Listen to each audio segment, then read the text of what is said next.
जय हिंद साथियों। तो आज हम यहाँ पर शुरू कर रहे हैं हमारी पहली क्लास जिसका नाम है गैलेक्सी ब्रह्मांड। तो ये है ब्रह्मांड जिसमें आप जहाँ पर आप रहते हैं इसके अंदर बहुत सारे ब्रह्मांड में अनगिनत गैलेक्सियाँ हैं जिन्हें हम सौर मंडल कहते हैं।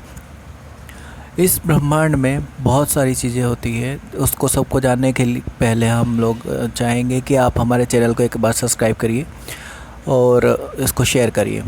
तो यहाँ पर ब्रह्मांड के बारे में हम जानने वाले हैं आज के ब्रह्मांड में क्या क्या होता है। बहुत सारे तारे होते हैं और सितारे होते हैं जैसे कि सूरज, चाँद, ये जो है ये भी ब्रह्मांड के हिस्से हैं। यहाँ पर आप देखेंगे तो मर्क्यूरी जिसे बुध कहते हैं, उसके बाद आता है वीनस जिसे आप शुक्र कहते हैं, पृथ्वी जो आपकी अर्थ है, उसके बाद में आती है आपके मार्स जिसे आप मंगल ग्रह कहते हैं, इसके बाद आती है आपके बृहस्पति जिसे आप जुपिटर कहते हैं, इसके बाद आता है आपका सैटर्न जिसे आप शनि ग्रह कहते हैं, इसके बाद आता है आपका अरुण जिसे आप यूरेनस कहते हैं, उसके बाद आता है नेपच्यून जिसे आप वरुण कहते हैं। ठीक है, ये आपका पूरा सौर मंडल है जिसमें अनगिनत तारे होते हैं।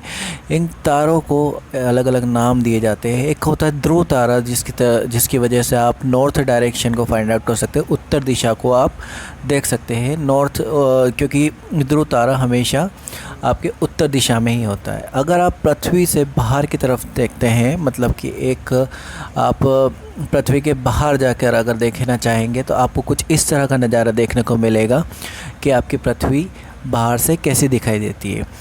ये पृथ्वी जो है ये एक छोटा सा हिस्सा है इस पूरे ब्रह्मांड का जो कि आपको देखने को मिल रहा है। ये पूरा जो आपको ग्रह के जितने भी ग्रह दिख रहे हैं ये सारा एक गैलेक्सी के अंदर होता है।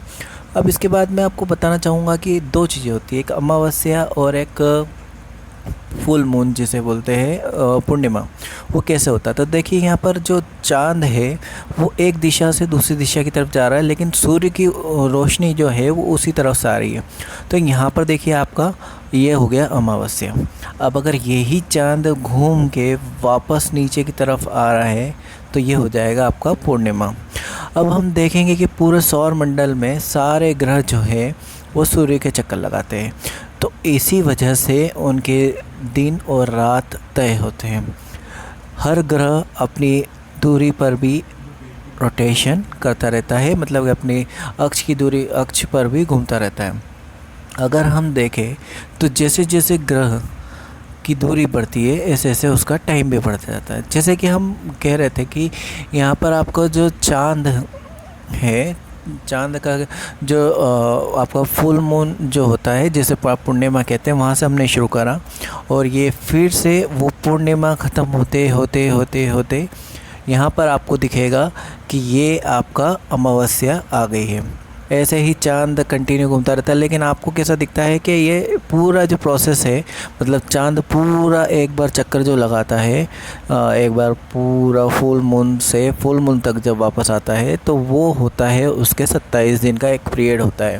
ठीक है, तो आपको 24 घंटे में आपके सामने मून घूमेगा, लेकिन आपको ऐसा लगेगा कि मून ये देखिए ये आपका फुल मून हो गया जिसे आप पूर्णिमा कहते हैं। अब यहाँ पर हम जब ग्रहों की बात कर रहे थे तो ग्रहों की बात में ऐसा है कि सबसे पहले आता है आपका बुध ग्रह, उसके बाद आता है आपका यहाँ पर शुक्र ग्रह।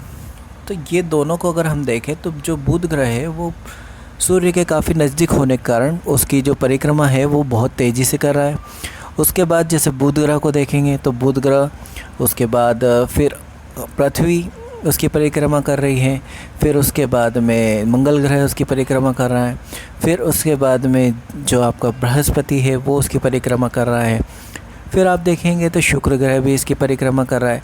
ये सारे जो ग्रह हैं अपनी अपनी एक अक्ष पर तो इसकी परिक्रमा करते ही है, लेकिन साथ ही साथ ये सूर्य की परिक्रमा भी करते हैं। तो अगर देखा जाए तो हमें केवल इतना पता है अभी आज पहली क्लास में कि सूर्य के चारों तरफ सारे ग्रह परिक्रमा करते हैं। अच्छा, यहाँ पर हम 2 टाइप के तारे जानते हैं। एक तारा होता है जो अपने ऊर्जा देता है, और एक तारा होता है जो ऊर्जा को लेता है। जो तारा ऊर्जा को देता है वो जैसे सन, मून, ठीक है, जो अपनी ऊर्जा दूसरों को प्रदान करते हैं। और एक तारा जो होता है जो रोशनी या फिर ऊर्जा को अपने में ग्रहण करता है, वो होता है प्लैनेट, जैसे कि हमारी पृथ्वी। अब पृथ्वी अपनी दूरी पर भी जैसे घूमती है, तो ये इससे ही, इसके घूमने के कारण ही यहाँ पर 24 घंटे बनते हैं। अब इसी के घूमने की वजह से दिन और रात की प्रक्रिया भी होती है। ये पूरा अपना एक कंप्लीट रिवॉल्यूशन, जो एक कंप्लीट चक्कर जो है जहाँ से शुरू करती है वहाँ पर आगे ख़त्म करती है, तो उसको करने में ये 365 दिन लेती है, ठीक है। तो इसी प्रकार पृथ्वी को एक निश्चित समय लगता है इस प्रक्रिया को पूरा करने के लिए। तो यहाँ पर मैं चाहूँगा कि आप अभी के लिए इतना ही समझें, और आगे इस वीडियो को कंटिन्यू आप नेक्स्ट पार्ट में देख सकते हैं। ये अभी के लिए धन्यवाद। Thank you.